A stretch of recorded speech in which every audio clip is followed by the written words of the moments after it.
Me parece muy interesante la membrana plasmática, porque aparte de recubrir a la célula, tiene muchísimas otras funciones. Entonces no nos quedaremos con el video anterior, sino que haremos uno nuevo. Membrana plasmática, más detalles.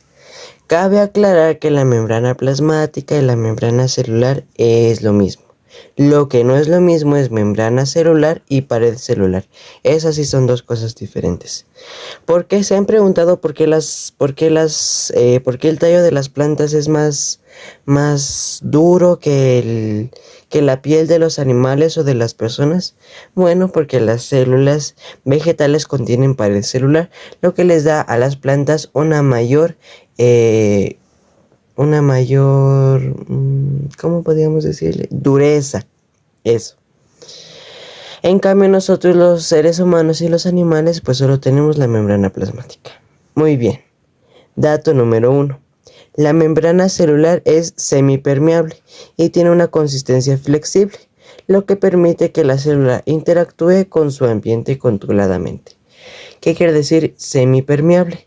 Que pueden haber cosas que pasen a través de la membrana, pero son como muy monitoreadas, ¿verdad? No cualquier cosa puede pasar por la membrana plasmática. El siguiente dato es que la función de la membrana celular incluye excluir, absorber y excretar sustancias, es decir, absorber cosas, sacarlas o excluirlas para que no entren. Además de comunicarse, identificar y compartir información con otras células. Las membranas plasmáticas tienen como códigos en los que se encuentran ubicados los glucolípidos. Entonces, la membrana plasmática sabe identificar estos patrones para comunicarse con otras células que sean de su mismo ser humano o ser vivo, ¿verdad? Muy bien. Pasamos al siguiente dato. La membrana plasmática necesita de lípidos, proteínas y carbohidratos para funcionar bien. Los carbohidratos pueden ser glucocarbohidratos o también glucolípidos. Los fosfolípidos son como el esqueleto de la membrana plasmática, son lo que le da su forma circular, ¿verdad? Si es una célula muy chiquita, se le llama micela. Y además necesita de carbohidratos, aunque en menor medida. Ahora, en el video anterior expliqué por qué se le llama modelo del mosaico fluido a la membrana plasmática, así que si no lo saben, vayan a verlo. Este modelo del mosaico fluido fue propuesto en el año 1972 y nos explica que la membrana plasmática es un mosaico de componentes, como así como mosaico, es decir, como una sopa que tiene varios ingredientes. Tiene fosfolípidos, lípidos, colesterol, proteínas, carbohidratos, etc. Y algo muy interesante de la membrana plasmática es que si se separa un poco, digamos, si algo entra, la membrana plasmática pues se divide para que esa cosa entre y se queda así por un momento. Luego tiene la capacidad de volver a unirse. Muy bien. Luego tenemos otro dato importante. Los fosfolípidos están compuestos de un glicerol, dos ácidos grasos y un grupo fosfato. El glicerol y el grupo fosfato se encuentran en la cabeza hidrofílica del fosfolípido.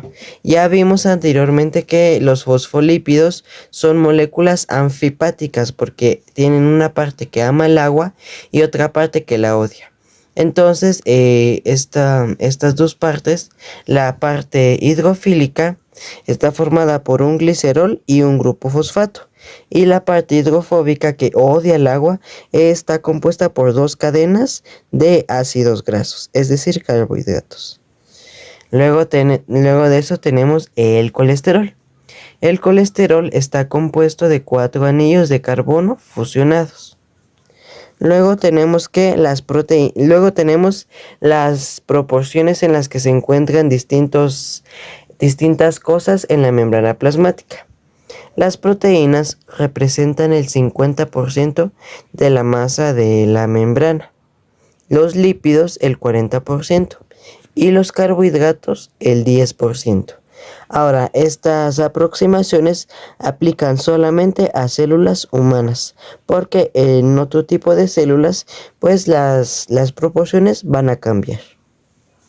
Luego tenemos algo muy interesante. Como vimos anteriormente, los fosfolípidos tienen una cabecita que ama el agua y una cola que odia el agua. Las cabecitas se quedan en el extremo del ambiente exterior de la célula y en el extremo del interior de la célula. Entonces ustedes se preguntarán, ¿y dónde quedan las colas? Las colas quedan como enroscadas entre sí adentro, salvaguardadas del agua. Pero una pregunta que muchos estudiantes hacemos es que si el agua puede traspasar la membrana. Y de hecho sí puede. Pero tardaría mucho en traspasarla si fuera nada más así mediante el camino largo, ¿verdad? El camino de los fosfolípidos. Por eso la membrana plasmática tiene un tipo de proteínas especiales llamadas acuaporinas. Las acuaporinas son canales de proteína que se abren y se cierran ante el contacto para transportar agua, pero solamente agua. Y eso impide que el agua toque las colas hidrofóbicas de los fosfolípidos. Muy bien. Y luego tenemos otro dato. Una molécula de fosfolípidos insaturados permanece fluida a temperaturas más bajas que una de saturados. ¿Qué quiere decir esto? Los fosfolípidos son lípidos. Eso ya lo sabemos. Y las colitas que tienen estos fosfolípidos son dos y están hechas de carbono. Entonces esos carbonos tienen la capacidad de hacer enlaces con el hidrógeno, con un componente del agua, ¿verdad? Entonces, si hay muchos hidrógenos en esas colas de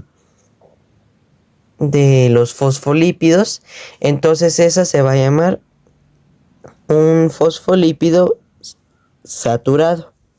Pero un fosfolípido insaturado es aquel que no posee muchos carbonos con enlaces a hidrógenos.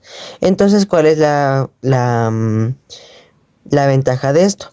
Que las moléculas de fosfolípidos insaturados van a permanecer fluidas a temperaturas más bajas que las de saturados. Es decir, que cuando la temperatura baja, los fosfolípidos saturados se vuelven rígidos.